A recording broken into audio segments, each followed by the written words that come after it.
the shadow apparition actually come up out of the floor, dead quiet, whole demeanor changes, really staticky, electrical. From one cop to another, drop it. My name is Josh Inocchio. I have been very interested in the paranormal and supernatural since I was a kid. I can remember, gosh, going way back. This is probably when I was like about probably 10 or 11. I'd like end up turning on these shows that were like about hauntings and stuff, and it always just kind of like intrigued me. There's a show, I believe it might be on the History Channel or the Travel Channel. I can't remember the name of it. It's an older show, and it's where like they take these five families. They take these families and they like take them to these supposed like really haunted locations or just places with like really high amounts of activity, and they'd like leave them there and they'd have to spend the whole night there. And gosh, I wish I could remember the name of that. But anyways, it was a really fascinating show. And of course, like I'd grown up watching shows on like, Bigfoot and Chupacabra. But I was never like, oh yeah, I'm really into cryptozoology or paranormal. It was just an interest. And so fast forward to probably about 2013. And this is a time when I was actually interning at this like little nonprofit company that would basically they'd have people come in and like basically build computers and stuff or rebuild computers, and then like they'd be donated to people who were like very poor and couldn't afford computers. And so I interned there for a while, and this was a place that was like 45 minutes from where I was living at the time, and so I had to ride the bus back and forth. I didn't have a car, and I remember it was on the ride back from during this tenure where I remember one of these days I was like, oh man, like I want to like read some Bigfoot stories. I don't know why. I just was like, let's. And so I kind of stumbled upon the BFRO and just, was just reading account after account. I just thought it was really fascinating.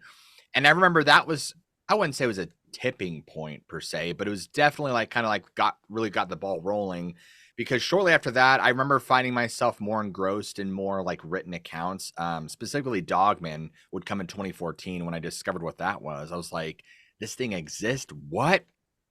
And of course, that opened a whole door for me in terms of like kind of just like listening and finding out more. And then from there, um, I kind of came across the Vic Hundeff's YouTube channel, which his whole thing's all about Dogman encounters, and that just I remember staying up late, and just like listening to that episode after episode. I just was so hooked on hearing these accounts. I'm like, man, but it really wouldn't come to fruition until probably like around the end of 2018, when I would actually just from driving home from where I was working at that time, of just listening to like, I don't want to just say horror stories, but it was specifically like cryptid encounter stories and accounts of like a paranormal, people experiencing paranormal things. And so I remember it really stuck out to me, and I already had a background in as a hobbyist in like audio production, and just being a musician since I was 15, I had some audio equipment. So I'm like, well,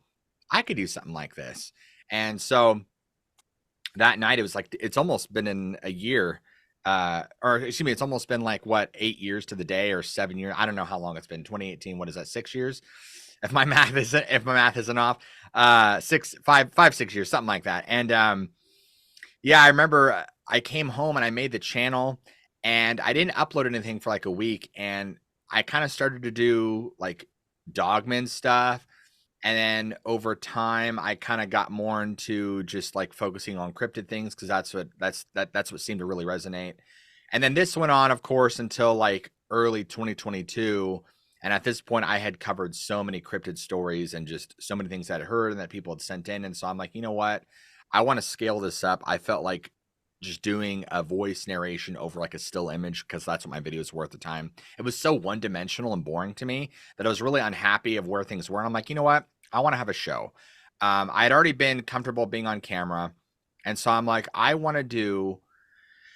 I couldn't like think of like what I wanted to do, or how I wanted to present the idea, or just do the show, because I know everyone else was doing interviews, and I'm like, well, I really don't want to like do that. Everyone else is doing that. Well, at the time, Mr. Ballin was exploding, and I kind of saw. Sorry, I have like something that's like really in my eye. At the time, I saw that yeah, Mr. Ballin was exploding. And so I'm like, okay, like I was looking at that and I was like, okay, his format works, where specifically he's telling people stories or just telling stories in third person and just like using his personality and just explaining him. So I'm like, that's genius. I'm like, yeah, like that's exactly what I want to do.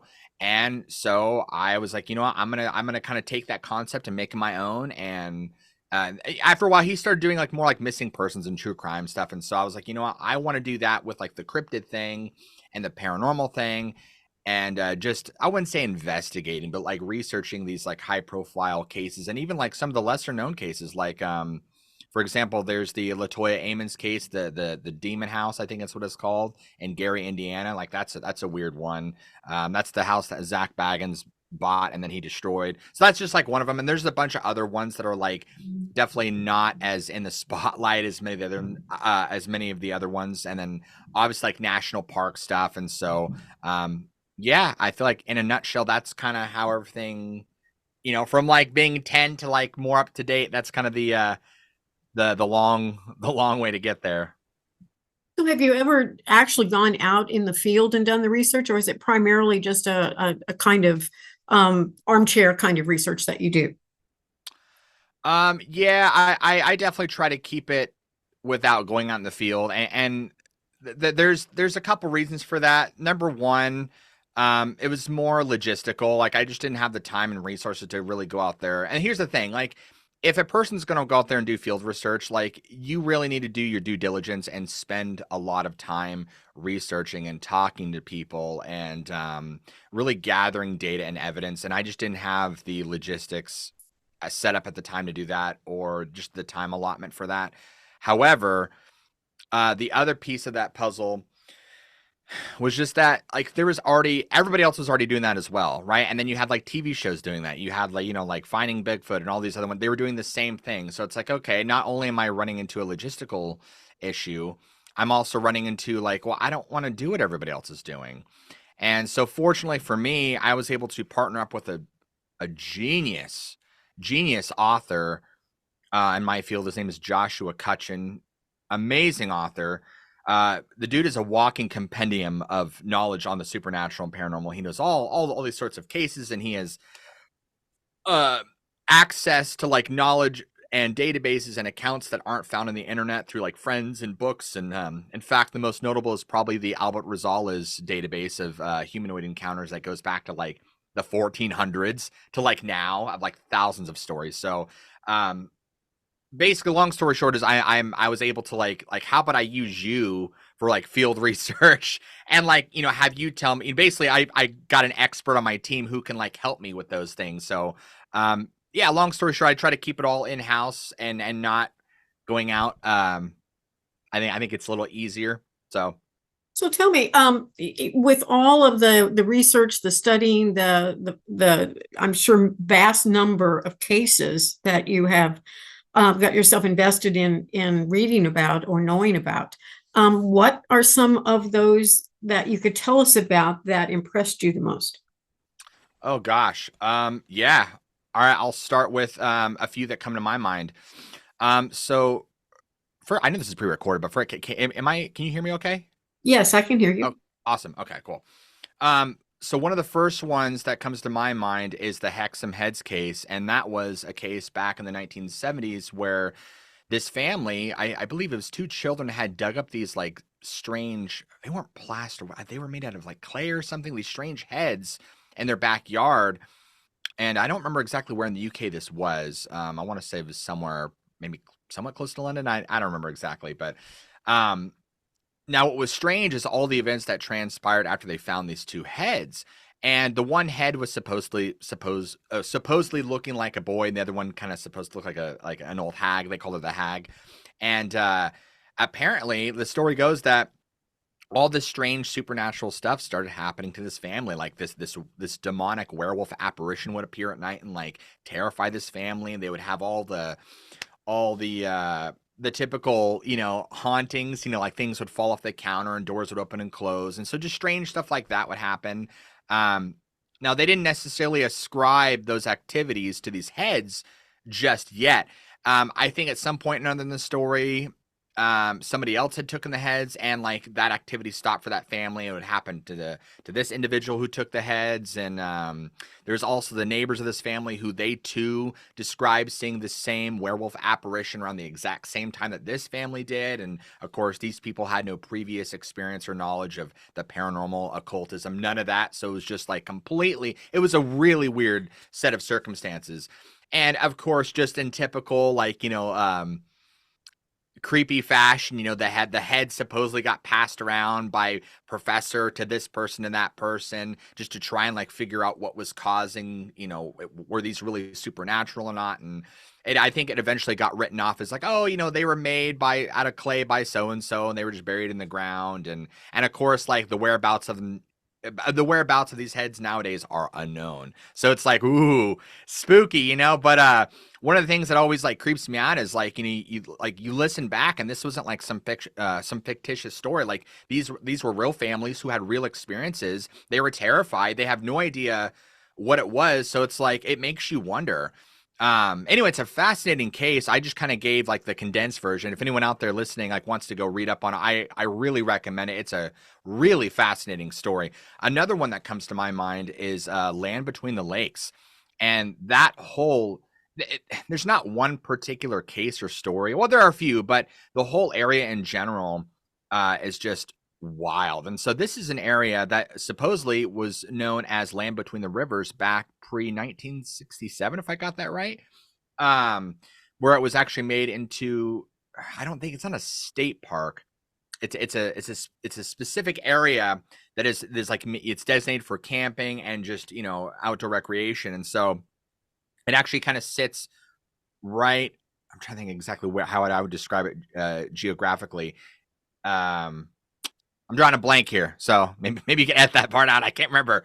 But anyway, long story short, that it's a massive section of land, and there's a lot of weird stuff that goes on. I guess back in the old days, like when us European settlers were like coming over here, a lot of the natives were like, yeah, like don't camp in this area, don't set up and establish anything in this area. Like there's a lot of weird energy. It's bad, and of course, we blew them off, and so there's like tales of fur trappers like French fur trappers like encountering these like werewolf looking beings or these Gugway like beings. And so it's just wild stuff. There's also a story supposedly from a previous fishing game individual who was fishing around this area, and I don't know if he was in a canoe or some sort of like the 12-foot aluminum boats. And he was kind of coming around one of the little inlets, and he saw this couple, this young couple, they're probably in their 20s, and their camp was being approached by this large hairy being. And so he's trying to like wave his hands and scream out to these people, but there wasn't enough time. They couldn't really hear him. And then so he watched this thing descend upon these two people who had no idea and like literally rip them to pieces. And all he could do was just float by and watch it happen. And of course, he reported it. They came in there. They cleared that campsite out really quick. He was told not to talk about it. So you have stories like that. Then, of course, you have stories like the actual supposed LBL story, which, if anyone listening, like that's probably the most infamous story, which supposedly back in 1982, I believe it was July, there was a family of four supposedly camping up right around near Demumbers Bay, which is the northern section of LBL. And the story goes that this family supposedly during their camping expedition was basically attacked by this what they believed to be a werewolf-like creature and killed all four of them. The story goes that it broke into the trailer. I'm probably missing some pieces of the story here, but I know it broke into the trailer. It killed the mom. It took the little girl, and the boy and the dad were already slaughtered at this point. And I guess when police had found it, there was it was a mess. It was a bloody, gory mess. There was just carnage. They go into the trailer, and they could actually see from what's left of the mom that her fingernails had actually been like torn all the way back, because she was apparently fighting for her life. So I mean, I can imagine the amount of strength she'd have to like, clearly a horrible altercation had gone on. So, yeah, she had gotten mauled to death, obviously, and then they found the little girl like a few hundred feet away, like up in a tree, eaten on. Just a really horrific thing. Now the story goes that supposedly, I don't know if the military got involved, but some sort of unknown government entity got involved, and they supposedly hunted this thing down and found it in the side of like I don't want to say a cliff side. That's not the right word for it, but maybe not. Maybe like a hill or something. They found it in like the side of something. I can't remember what it was. Maybe it was like a cave or something, and then they took this thing out. But again, that's just part of the story. So anyway, it's like this to be one of the most horrific things, and it was the whole entire story was again supposedly covered up. So there's a lot of controversy around it. There's a lot of people who are like, yeah, that didn't happen. It's just a bunch of baloney, blah blah blah. But here's what gets wild. So I have a good friend of mine. His name is D.A. Roberts, and he is an author. He's also an ex retired police officer, and I guess 2 years ago he went right around this area to try and investigate because he's working on a book and he wanted to get to the bottom of the LBL. Now here's where it gets weird, right? This to me is crazy, and it really like I don't know if it puts truth to that particular case, but there's definitely things going on. So there's a town called Grand Rivers, and it's right north of LBL, and this is all like in Kentucky, by the way. So yeah, so he's like kind of and by the way, Grand Rivers is a small town. It's got like there's like a restaurant, there's a pizzeria, there's like maybe two tackle and bait shops. Like it is a small town. And so he was like kind of asking around, and he goes into this bait shop and he asked the guy at the desk, he's like, hey, what can you tell me about LBL? And the guy, like his whole demeanor changes from friendly to serious, and he's like, I'm not going to talk about that. He's like, you need to leave my store now.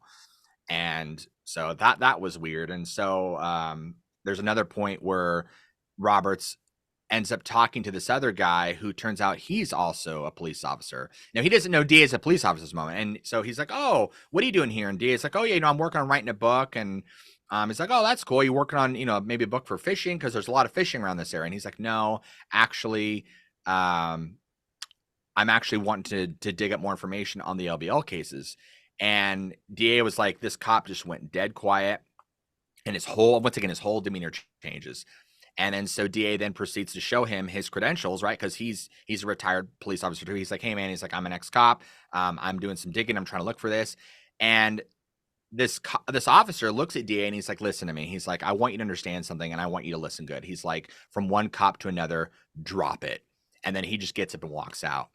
And so it's like, oh my gosh, like when he told me that, I got goosebumps. I was like, man, that's crazy. And it just makes you wonder like what's going on. And I should be specific here. The context of what he was saying was drop it. It wasn't that particular, the 1982 LBL case. It was the whole LBL situation in general, because there are many strange accounts of people saying things. Now he goes over to this town, it's probably about 10 minutes away, called Paducah.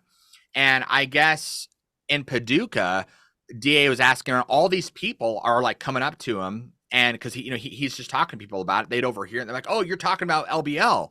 And all these people, like he had like 20 people share their own stories of like weird things going on in Paducah. And I guess this one gentleman was telling Roberts that like one time in the early morning hours, he was out there trolling, which if anyone doesn't know what that is, it's so if you're on a fishing boat, troll fishing is basically where you have your fishing rod like on the boat, not on the boat, it's like connected to the boat, and it's kind of just like waiting behind the boat, and it's just that's kind of just what you do. And so he's out there trolling in the early morning hours, and he's kind of coming up to this little inlet on LBL, and he says he sees this like the weird figure right on the shoreline eating a fish, and within a second it looks at him and it stands up, and he's like, oh, this is like, he told DA, he's like, this is some like werewolf looking thing.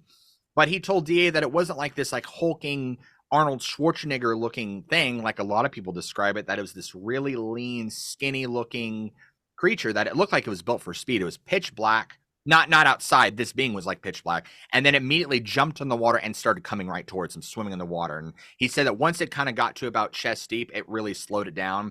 But he told DA, he's like, man, I turned on the big motor. He's like, and I got the heck out of Dodge. He's like, I wasn't sticking around.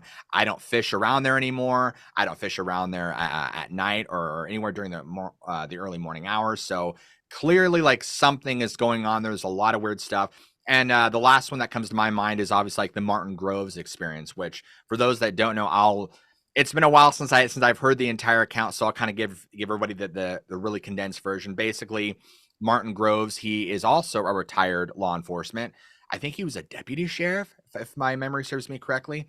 But him and one of his friends had gone hunting and camping in LBL. I don't know the exact area. They had met a gentleman who I believe was also looking around hunting.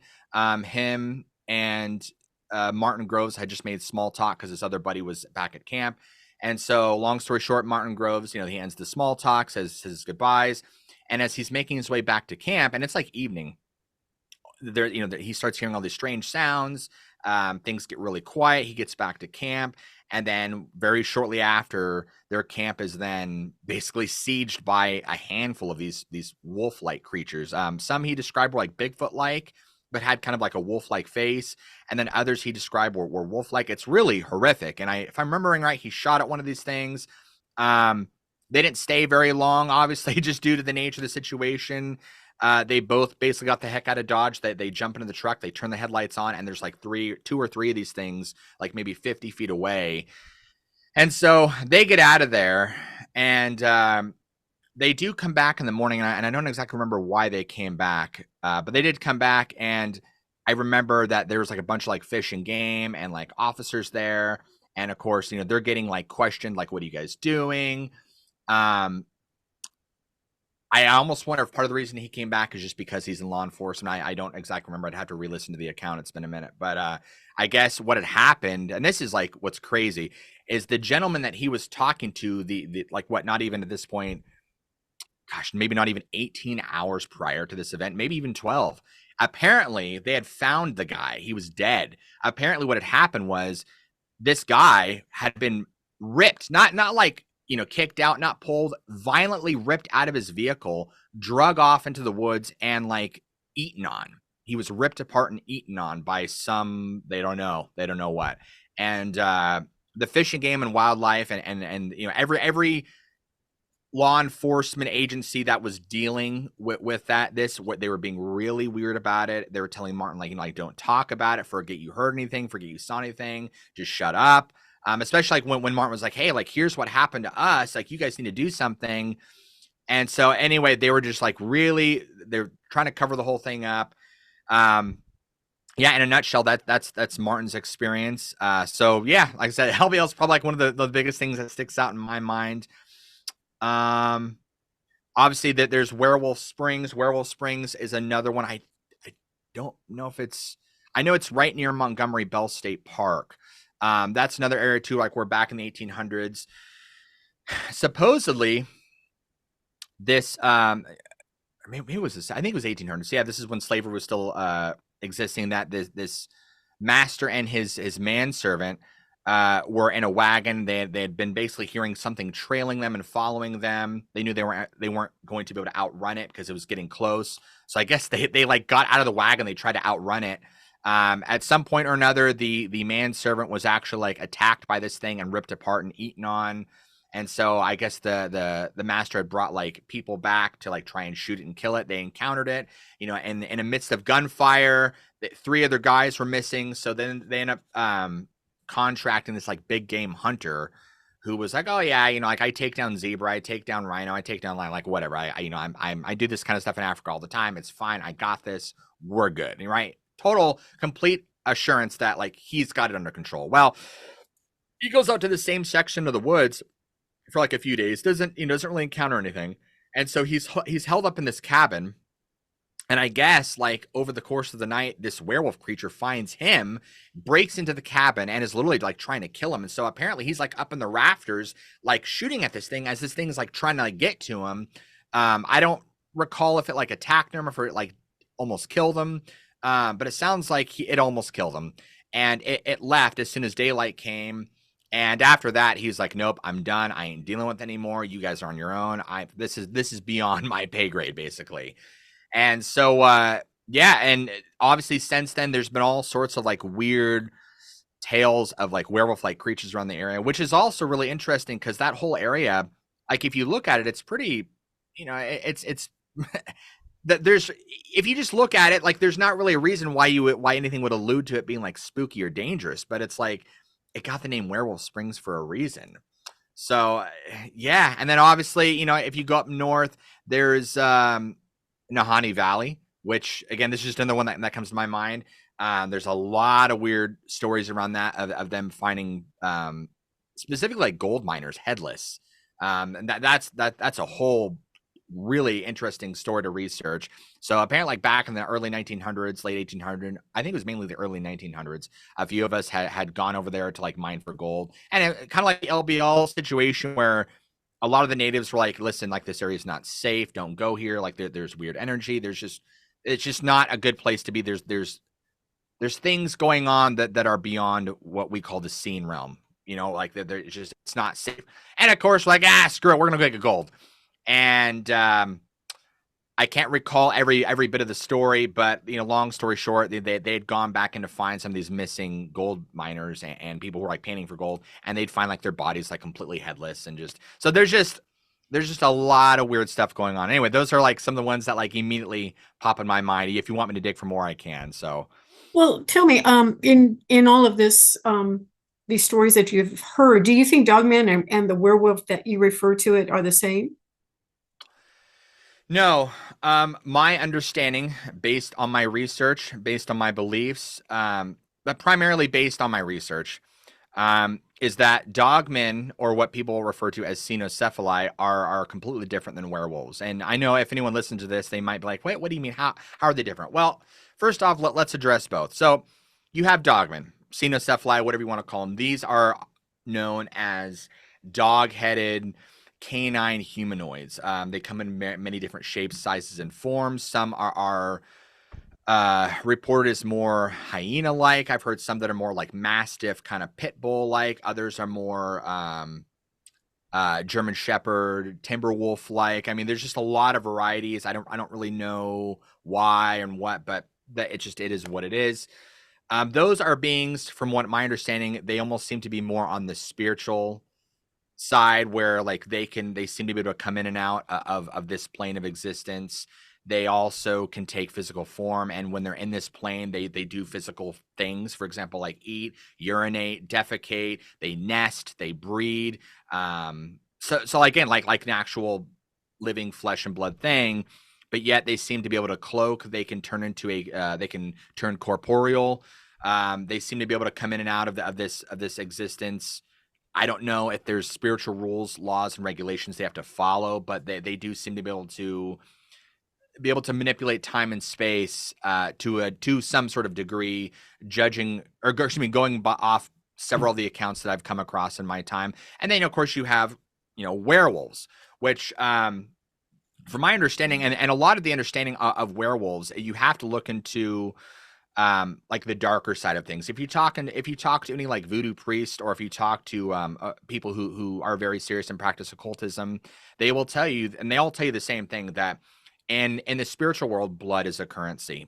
And so in order to transform not just into a werewolf, but in order to transform, you generally have to pay a price in blood, whether it's your own, or whether it's generally like it's some sort of blood sacrifice, in order to exchange that sort of power.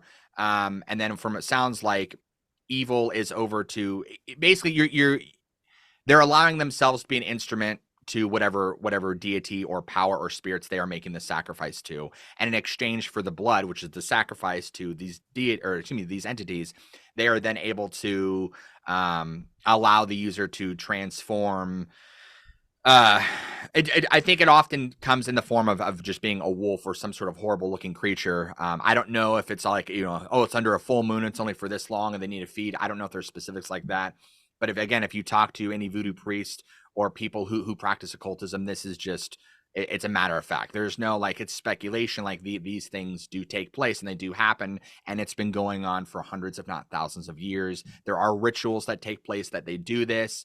In fact, what's really interesting, as kind of more of a confirmation that this is in fact true, is if you talk to a lot of the tribes, specifically the Navajo. Everyone's familiar with skinwalkers, especially nowadays in our culture. Skinwalker really just refers to a shape-shifting witch. It's not exclusive to Navajo. A lot of the tribes have these, but it's just kind of it's become this name that is kind of like, it's become an umbrella blanket name to describe it. So, but they do the same thing. They're these magic practitioners that will make some sort of sacrifice, and generally it's a blood family member or something like that in exchange for demonic power of some kind. And a lot of times that power enables them to shapeshift into other creatures, whether it be a coyote, a bird, whatever it may be, in order to, for their own gain. Yeah, so I feel like that's probably the best way to differentiate the two. Okay. Well, what do you or have you studied much about Bigfoot at all? Hmm. What do you want to know? Well, what do you think Bigfoot is? What do I think Bigfoot is? That's such a good question. Well, like everybody else, we don't know. I think we're all trying to grasp at straws. I think we have good ideas. Um, I think, this is my opinion, that Bigfoot is and has supernatural abilities to an extent. I don't know if they're Nephilim per se, but I definitely believe that they are some sort of being that would probably, I'm trying to think how I want to word this. I definitely believe they are a supernatural being of some kind that is able to exist in this realm, and take on the characteristics of this realm. And I'm going to elaborate on that. Number one, you talk to a lot of tribes, and there's stories of these beings going back hundreds and hundreds and hundreds of years. So they've obviously been around here. I don't believe for a second that Bigfoot are biologically engineered or created by government or a lab. That's why I said, like, could they be Nephilim? Absolutely. Um, Now, when it comes to like the spiritual aspect of a Bigfoot, this is like a really interesting thing because in the Bigfoot camp, there seems to be two big sects of belief, right? You have like that they're strictly flesh and blood, and that they're strictly spiritual. I mean, not spiritual, but that they're almost I can't think of the word I want to use, but they're able to basically go in and out of this world as they please. And so you have stories like, the first thing that comes off the top of my head is like there's been sightings and reports from like Skinwalker Ranch, that area where people talk about seeing these things come through portals. In fact, there's many stories of people reporting seeing Bigfoot like beings coming in and out of portals. Um, Now, to what degree? Like, what does that look like? Where are they going? What are they doing? We don't know.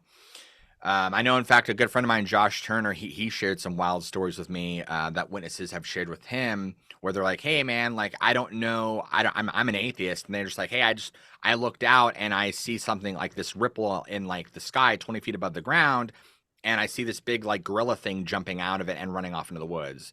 And they're basically telling Josh like, "What's happening here? Like, what is this?" So it's like wild that you'd have people who are like completely ignorant to any of this, like asking these questions and seeing these things. So it's like, okay, we know that this is happening, but what's weird is like you hear stories where people will shoot at Bigfoot and they either kill it or like clearly damage it. There's blood, right? It's an actual physical being. And then there's other stories, kind of like the Dogman situation, where they shoot at it and the bolts don't do anything. It's almost like the bolts go right through them, nothing happens. So there's weird situations like that. There's also stories where, and again, a lot of the natives ascribe Bigfoot to being tribal, in the sense where like they live in groups of, excuse me, they live in large groups. They bury their dead. They have feelings. They have emotions. They have beliefs. They have a language. But at the same time, that they seem to possess abilities that are far beyond human comprehension, let alone this density's ability, like just being able to defy physics and do things that don't make any sense, like cloaking. There's so many stories about people seeing these things cloaking, and it's always ascribed to being just like the 1987 86 film, The Predator, with Arnold Schwarzenegger. Everyone's seen that movie. And so when I say the cloaking from that movie, everyone knows what we're talking about. And they always use that same exact description. It looked just like the Predator from that movie, where it's almost like the environment around it is clearly like distorted, so you could see some sort of distorted shape moving. So with all that context given, my answer would be that I believe that, yeah, they are spiritual beings that, for whatever reason, seem to exist at least stay on in this plane of existence for whatever amount of time they choose. Why, I'm not sure. As far as the specifics on what they are, what their purpose is, what they're here to do, we don't know. But yeah, I think that's where I stand on that. Like there are a lot of Bigfoot interviews that I have done of people, that have seen them, and you're right. That's there are two camps. One is very much their flesh and blood. That's the experience they had when they saw them. And there's the other camp that had very different experiences where they saw them cloaking or going through a portal or saw portions of them. So it's, human perception can be very iffy. Let's put it like that. So you have to also take that into consideration. We can think we're seeing or hearing or experiencing something when we may be or we may not actually be experiencing that very thing. But beyond Bigfoot, you study a lot of very paranormal things. So what else have you encountered or researched that is in paranormal activity? Sure. Well, I should probably start off with my own experience. I want to start off and I want to say that I don't believe that what I experienced was. Yeah, I guess I actually know. Now that I think about it, I don't know if I really know what it was. It was energy of some kind, and I guess I'll just tell the story. So a few years back, this is probably like 2017. I was actually staying for a couple days at my parents' place. They don't live there anymore, but it's just a pretty standard 3-2 house built in the 1980s. Nothing fancy, spectacular about it. Doesn't have any sort of horrific past. No murders, nothing weird.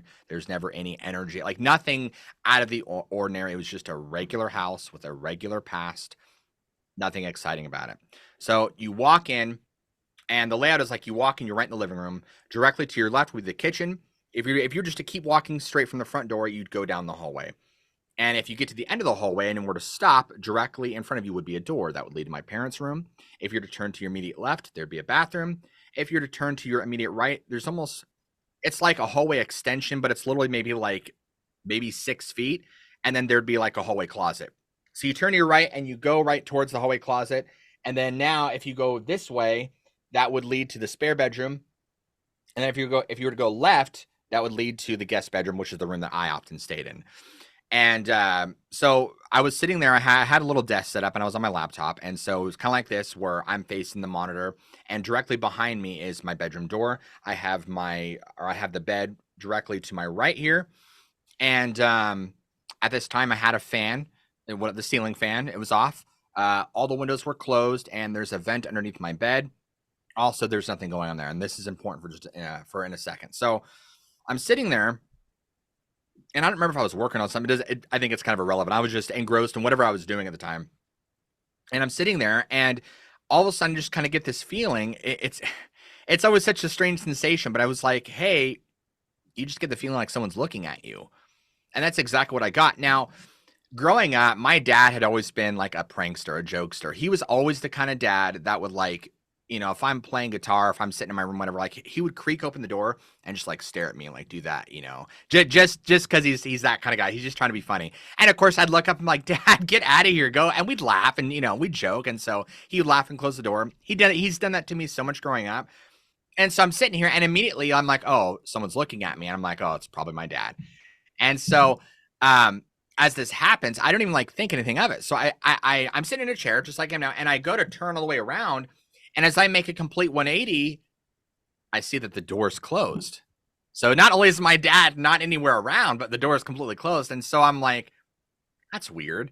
And as I finish that thought of like, that's odd, like maybe 2 seconds at most, I kid you not, I feel that this gust of wind, and when I say gust, I don't mean like, but it was a clear gust of wind that had come at me. And it was probably, it wasn't just a whoosh.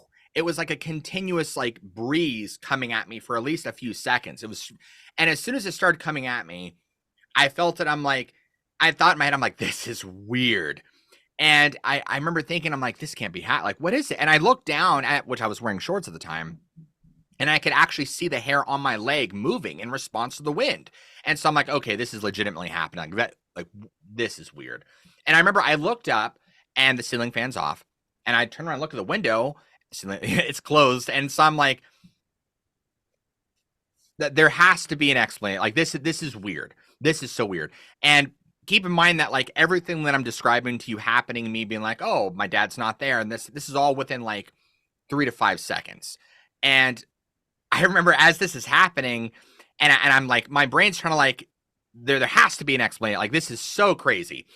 And all of a sudden, I just kind of like feel this like, the only thing I can describe it is like a static electricity sensation. It was almost like a bubble around me. I didn't feel I didn't feel anything like ice cold. I didn't feel any demonic presence. I didn't feel fear.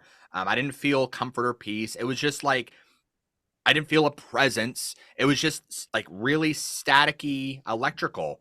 And I'm like, this is weird. I remember it was really strange. And it kind of dissipated after like, I don't know, maybe 10 seconds or so. And after that, I was kind of like, okay. And I kind of went back to what I was doing. Well, what's crazy is like later on that evening, I think I was staying like a day or two there at my parents' place.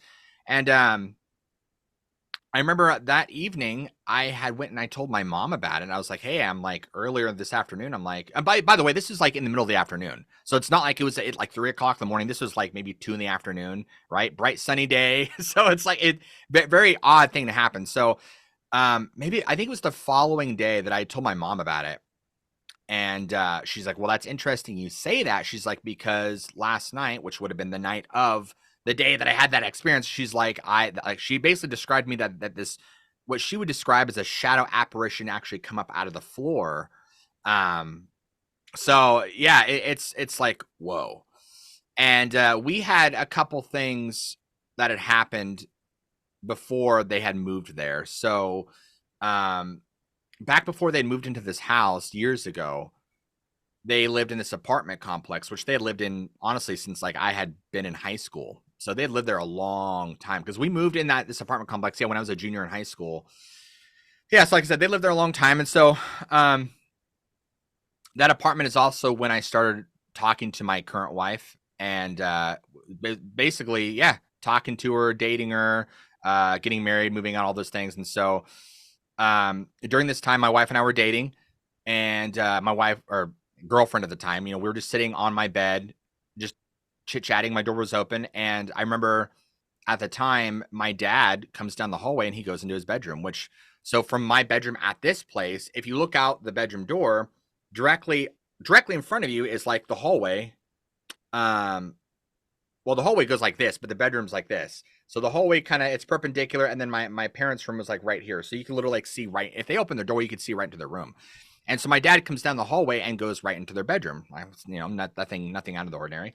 And then a few minutes later, he comes out in a completely different wardrobe. And again, like he changes his clothes sometimes. Maybe he's getting ready for the day. That's kind of what I assumed. So again, didn't think anything of it.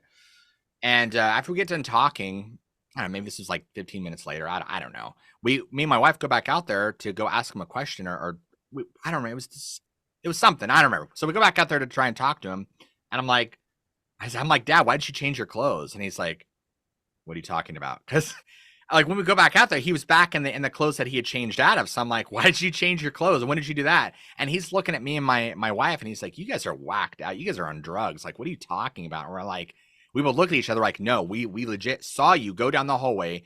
Like what? And he wouldn't believe it. He's like, you guys are whacked out. Like whatever. So then I told my mother about it, and she's like, oh yeah. She's like, I believe your dad has a doppelganger. She's like, I've seen another one of him around the house. I'm like, that's really interesting.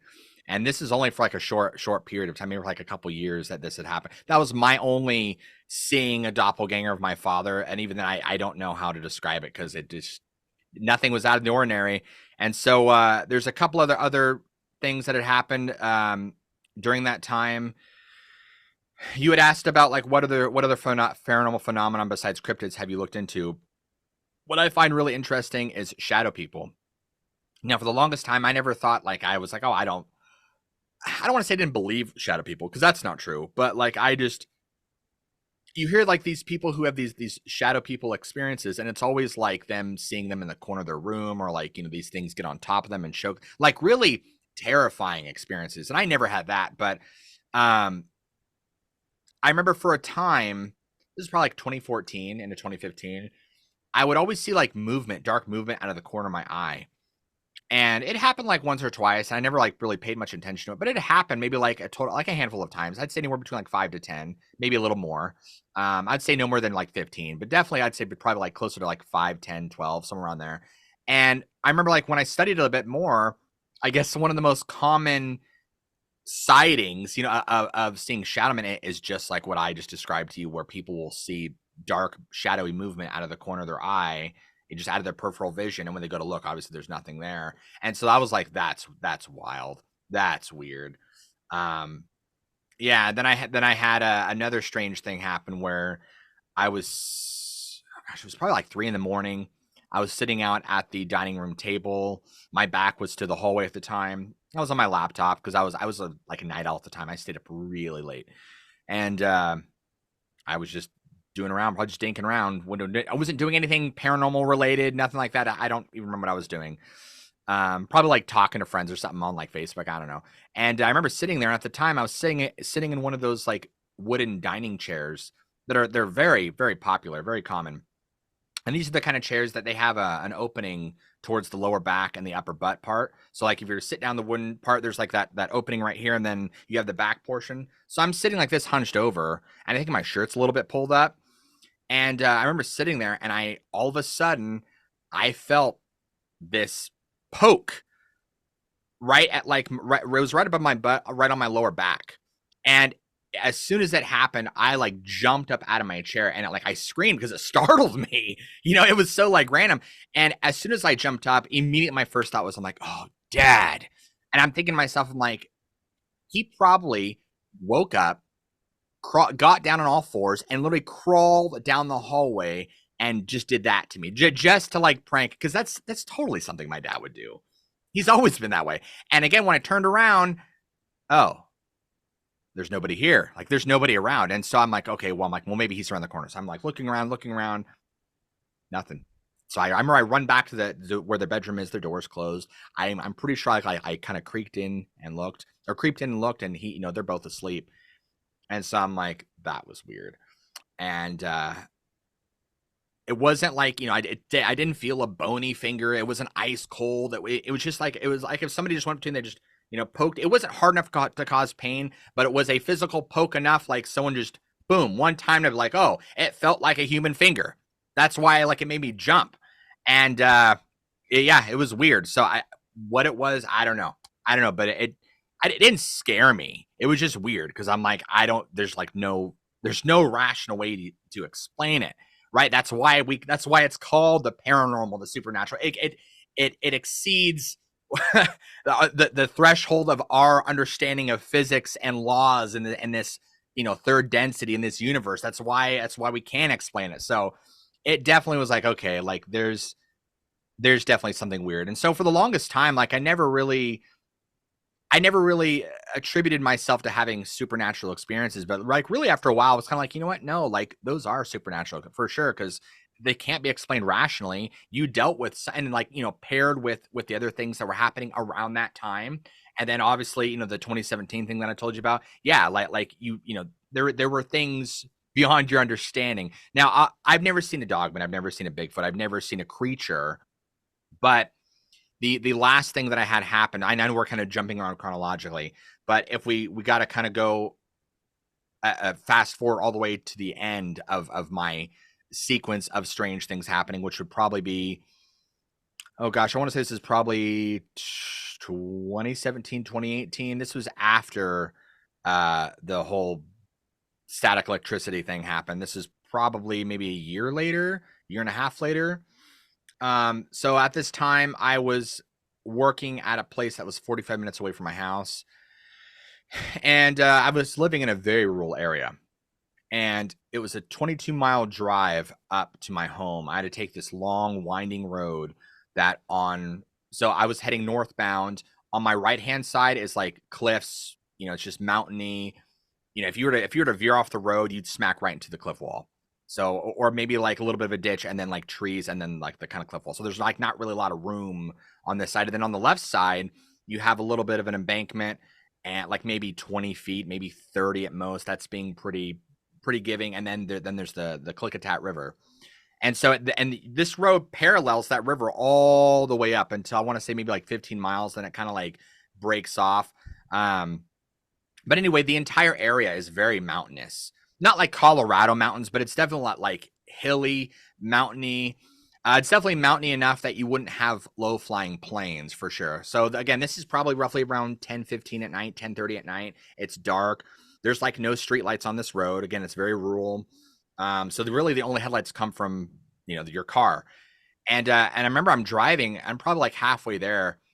And I remember I see like this red light, and I look over as I'm driving, I look over and I see a low flying plane. And from what I could see, from what I can make from the outline, it just looked like a typical, gosh, maybe like a two person plane. It wasn't a commercial jet by any stretch of the means. It didn't look military. It just looked like a typical 2-person plane that had the flashing lights. But there's a couple things that like really kind of struck me as odd. Number one, it was almost gliding. It wasn't like flying like a normal plane would. It was just kind of like almost gliding there, and that was weird. I'm like, well, maybe it's just because like my vehicle's moving at the same time, and I'm trying to take that into account. But I kept watching, and it was just kind of gliding, and it was also flying very low to the ground, very low for like a plane. And also, again, it's night. It's a very mountainy area. I'm like, none of this makes sense. Like, why would you? And again, I am no aviation expert. I want to point that out. I am no aviation expert. But even for me, I'm like, this is out of place. Like this just, because this thing was maybe 200 feet off the ground, maybe three. I mean, it was low enough that I could see that it was like, it was like, oh, it's a 2-person plane. And it was kind of just doing this gliding. And I kept watching and thinking like, why would who's flying this plane this low at night in this area? Isn't it dangerous? And then all of a sudden, this is probably maybe like 5-7 seconds after watching it, it just immediately, so it's going this way because I'm driving this way, and so it's going this way, and all of a sudden it just shoots off this way at an incredible speed and just disappears. It literally just blinks out of existence. And I'm like, did I just see a UFO? I'm like, I don't know how to describe. Okay. That's weird. And if I could describe to anybody the physics of this thing, it didn't turn. Like it kept its orientation, and it literally moved like this, which is physically impossible for a plane. It almost moved like ×4 speed, and then it just kind of like vanished. Literally, like a magician being like, haha, now you see me, now you don't. Literally just vanished. And, the only thing I could think of without going the UFO route is that I'm like, maybe it was a government craft or a military craft of some kind. I don't know. I know enough physics. I'm no physics expert, but I know enough physics that should have been impossible for any plane to do. I don't know what that was. I don't know where it came from. I do know that there are bases around, when I say around this area, it's very ambiguous, like within hundreds of miles of a radius. So like that gives a lot of room to play. Again, I don't know. It was a weird thing that happened to me. So with that said, those odd things that have happened to me between like 2014 to like 2018 kind of definitely surged me to and inspired me to kind of want to explore more of like the weird cases that have happened. For example, like the Hexham Heads I mentioned, obviously the Gary, Indiana thing. For anyone that don't know, that's a gosh, I don't know what you'd call that. It's a haunting, I guess you'd want to call it. But long story short, it was this woman who had what she would describe as like this horrific demonic presence in her home. And there's a whole story of that. It's been a while since I covered it, but Zach Baggins from Ghost Hunters eventually bought the home, and I guess he actually demolished it because there's just a bunch of stuff going on in the home. And I think he stayed the night in it and had his own experiences. But I also know Zach Baggins is an entertainer, so I don't know if like that was just all for show. But anyway, my thinking is like, why would he buy it and demolish it for? Like what? So I don't know. But like that whole case, that's really weird. Obviously, there's a bunch of stories to move it along here. There's a bunch of weird stuff, like in our own national parks. Not just like with Bigfoot and people taking people in the missing 411, because like that's kind of like the biggest thing that people talk about with state parks and like national parks is they want to jump to that. But there's a lot of times that like eyewitnesses and park rangers and people who are just, personnel of security, whatever it is they do that are in relation to the Fish and Game and Park Service, is that they see things like apparitions. They'll hear weird things. And so to me, this is kind of like the phenomena that I really get off on. It's not so much like, oh, ghosts and hauntings, but like the X-Files kind of stuff. And what I mean by X-Files is like having strange experiences that you can't explain. A perfect example, I believe this is it's either Yosemite or Yellowstone. These people would hear like these weird, I'm not talking like 1800s, they would hear these weird noises. It sounded like a swarm of bees coming at them that would come and go. It was really loud and distorted, but nobody can make sense of what it was. There's been hikers and again, park personnel that have reported strange noises underneath their feet. And they're like, in the back country, maybe like 2-3 miles away from the nearest trail where there shouldn't be. I mean, like, if you're in Yosemite, like you're in grizzly bear country in the back. And so it's like, why are you hearing something below you? But like people have talked about hearing heavy machinery. One guy had described it sounded like kind of like a bobcat or just some sort of like some sort of like mechanical grinding. Other people have talked about like that they felt vibrations, like there was some sort of what they would describe as construction going on. But I think it's weirder than that, because a lot of times it's not like people are just casually like walking by and they feel this. It's always in the context of other weird things going on. In fact, there's many stories I've come across where like the woods will go really eerily quiet, and like you just kind of get this like gut feeling like, okay, something isn't right, something's wrong. And then all of a sudden like they'll start like getting this weird sensation, like they're really nauseous or really dizzy, and they can't, and then all of a sudden they feel like the ground vibrating.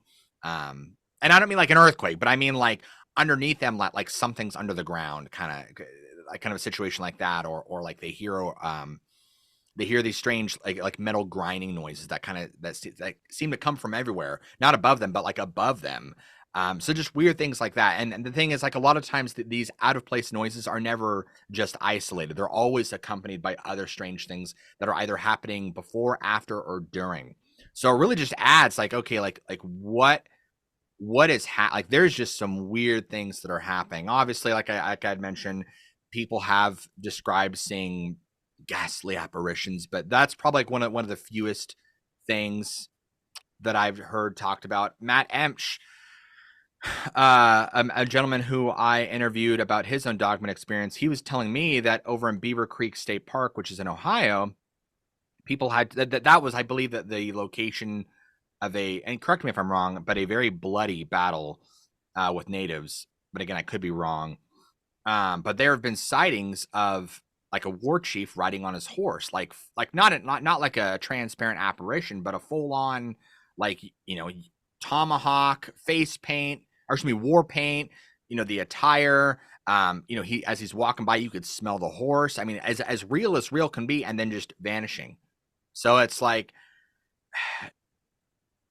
I think that those, to me, out of, because you asked the question like what other stories ever like really gotten to you. I mean, maybe that's not exactly what you asked, but around that, what are things particularly have really like interested you? And I would say I gave you the context of the things that happened to me, and then tying that in with some of these weird X-Files phenomena. I think that to me really is what kind of pushes me towards more the wanting to kind of figure out what's going on with this kind of, because it's like you have so much ghost haunting situations and circumstances that I'm like, okay, like there's a lot of that, but this other stuff is like uncharted territory. And again, I'm not talking about the missing 4-in-1 stuff. I'm not talking about cryptids. I'm specifically talking about like the weird X-Files type phenomena that only seems to occur like in the woods, which is really weird. I've never heard of anybody, even in the midst of a haunting or demonic possession, ever talk about getting that weird feeling that something's really wrong or they're in danger, and all of a sudden like hearing weird noises around them or hearing noises underneath them. It's always like when they're like deep in the woods, not near a parking lot, not while they're on a clearly marked trail that is meant for people to come and go, or on a trail loop. We're talking like out in the woods, like miles in the middle of nowhere. So it's really, I'm like, is there military bases?